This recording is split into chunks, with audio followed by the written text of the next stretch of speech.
BJP के वरिष्ठ नेता सुशील मोदी हमारे साथ जुड़ गए हैं। सुशील जी, आपका बहुत बहुत स्वागत है एनडीटीवी इंडिया पर। मैं आपकी प्रेस कॉन्फ्रेंस सुन रहा था, आपने कई सारी बातों का खुलासा किया, किस तरह से बातचीत बीजेपी की ओर से हो रही थी। खुद गृह मंत्री अमित शाह ने नीतीश कुमार को फोन किया। क्या आपको लगता है कि लगातार बातचीत करने के बावजूद भी, उनको मनाने के बावजूद भी नीतीश कुमार मन बना चुके थे कि उन्हें रिश्ता तोड़ना है, इसलिए इन बातचीत में कहीं कोई सफलता नहीं मिल पाई?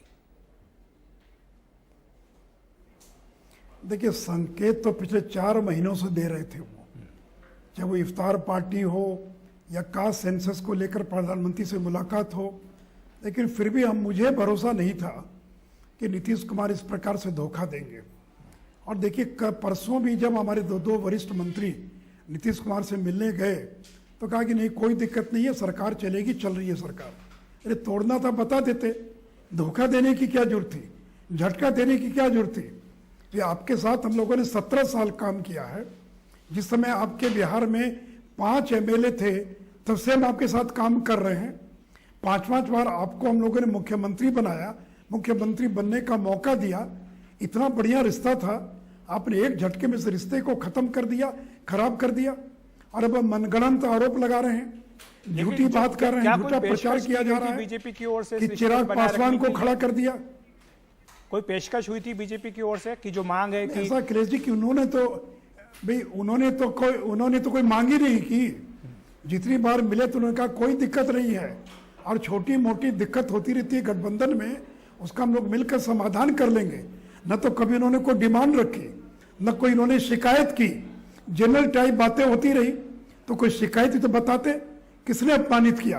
कौन है जो नीतीश कुमार को बीजेपी में अपमानित कर रहा था? नाम बताते वो कौन अपमानित कर रहा है? नहीं, बीजेपी बिहार के जो नेता हैं वो एक के बाद एक इस तरह के बयान देते रहे, चाहे संजय जायसवाल हो, चाहे गिरिराज सिंह जी हो, और यहाँ से उनको कहा भी गया कि आप बयानबाजी ना करें। अभी हाल में जब अमित शाह गए वहां पर, जेपी नड्डा गए, तो बोल करके आए कि हम 24-25 का चुनाव जेडीयू के साथ मिलकर के लड़ेंगे। चाहे आपके जो प्रदेश इकाई के नेता हो वो इसके पक्ष में ना थे, फिर भी उन्होंने कहा। देखिए, बयानबाजी तो दोनों दलों की ओर से हो रही थी, और मैंने स्वयं बयान दिया, दोनों दलों के नेताओं से मैंने अपील की थी कि बयानबाजी बंद होनी चाहिए। तो बयानबाजी केवल बीजेपी की ओर से नहीं हो रही थी, जनता दल की ओर से भी उसी प्रकार की बयानबाजी हो रही थी। तो ये जो बयानबाजी हो रही थी वो बिल्कुल उचित नहीं था, इसलिए हम लोगों ने उसको रोका। लेकिन ये कोई मुद्दा गठबंधन तोड़ने का हो सकता है क्या कि बयानबाजी हो रही थी? भी बयानबाजी हो रही थी तो आपने अपने प्रवक्ताओं को क्यों नहीं मना किया? आपने उपेंद्र कुशवाहा जी को क्यों नहीं मना किया कि आप इस प्रकार की बयानबाजी क्यों कर रहे हैं?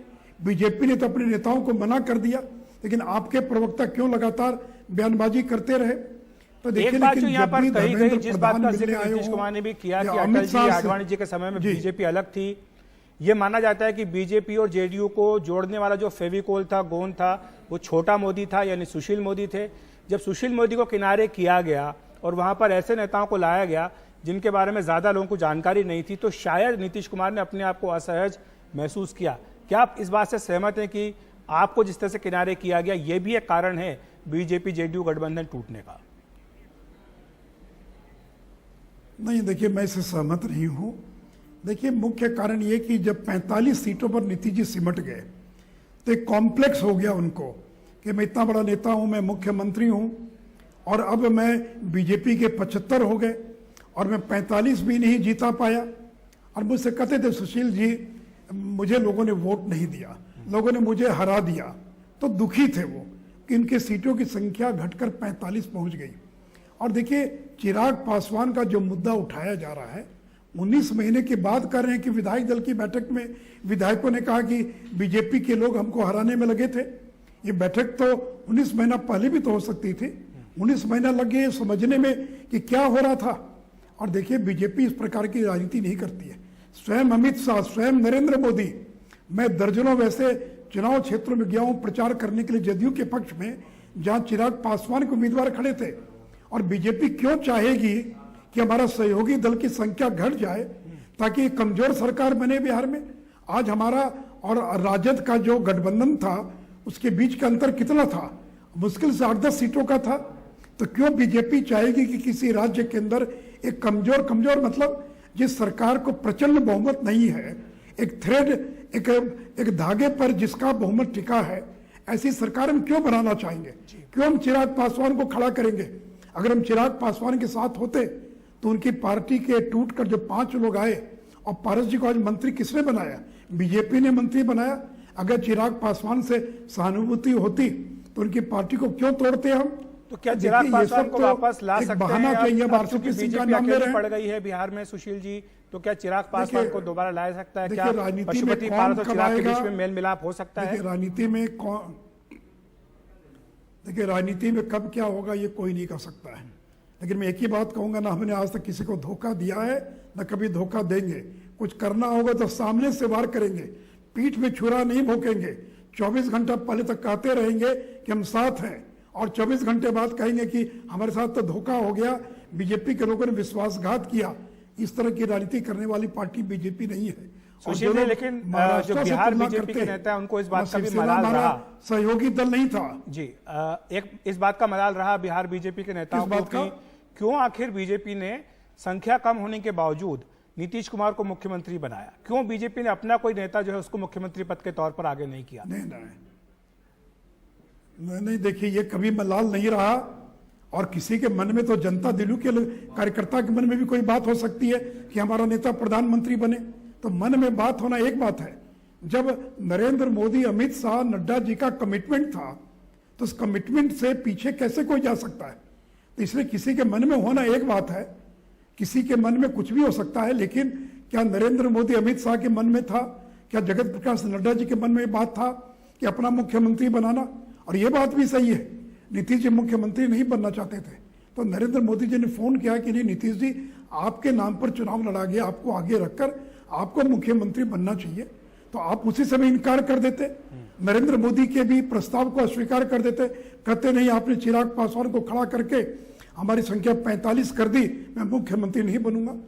तो आपको 19 महीना लग गया।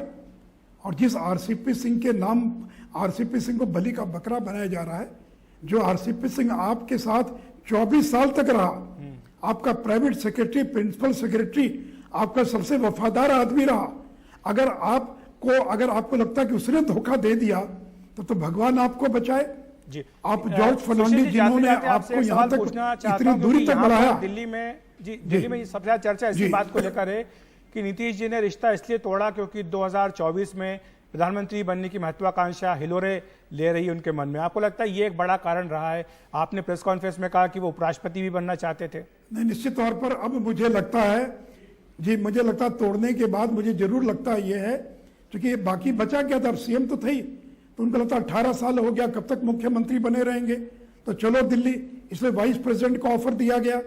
तीसरे उनको लगता है कि कम से कम बने ना बने, दावेदारी तो कर दे, इतिहास में लिखा जाएगा कि द्रौपदी मुर्मू का फलाने व्यक्ति ने मुकाबला किया, मार्गरेट अल्वा ने और इनका धनखड़ जी का मुकाबला किया। तो मुकाबला करने में क्या लगता है? लेकिन अगर एक राज्य का मुख्यमंत्री जिसको 35 सीट भी अपने बलबूते जो नहीं जीत सकता है, अगर वो देश का प्रधानमंत्री बन गया तो देवगौड़ा और इंद्र कुमार गुजराल वाली हालत देश की हो जाएगी कि कटोरा लेकर इंटरनेशनल मॉनेटरी फंड के पास और विदेशी कर्ज के लिए जाना पड़ेगा। क्या देश उस दिशा में जाने के लिए तैयार है? देखिए देश बहुत आगे जा चुका है जी। सुशील जाते जाते आपसे ये भी पूछ लेते हैं कि अब बीजेपी क्या करेगी बिहार में, क्योंकि 2024 के लिए क्या आपके लिए मिशन 2024 मुश्किल हो गया है क्योंकि आपके पास अब जेडीयू जैसा सहयोगी नहीं रहा? देखिए हमको तो लगता है एक अच्छा अवसर हमको मिला है और इस अवसर का पूरा लाभ उठाएंगे। नीतीश कुमार का जो अति पिछड़ा वोट है अब उनके साथ नहीं, वो बीजेपी के साथ है, और भी जो बचा कुचा वोट जो उनके साथ अभी भी चिपका हुआ है। दिन रात मेहनत करेंगे। नीतीश जी इस उम्र में वो मेहनत नहीं कर सकते हैं जितनी मेहनत बीजेपी का कार्यकर्ता कर सकता है। हर बूथ पर हमारा कार्यकर्ता है, समाज के हर वर्ग में हमारा कार्यकर्ता है, और इसलिए 2024 का चुनाव हम पहले से ज्यादा सीटें बिहार में जीतेंगे और नरेंद्र मोदी को फिर से एक बार देश का प्रधानमंत्री बनाएंगे। जी सुशील जी, बहुत बहुत धन्यवाद आपका हमारे साथ बात करने के लिए, जुड़ने के लिए।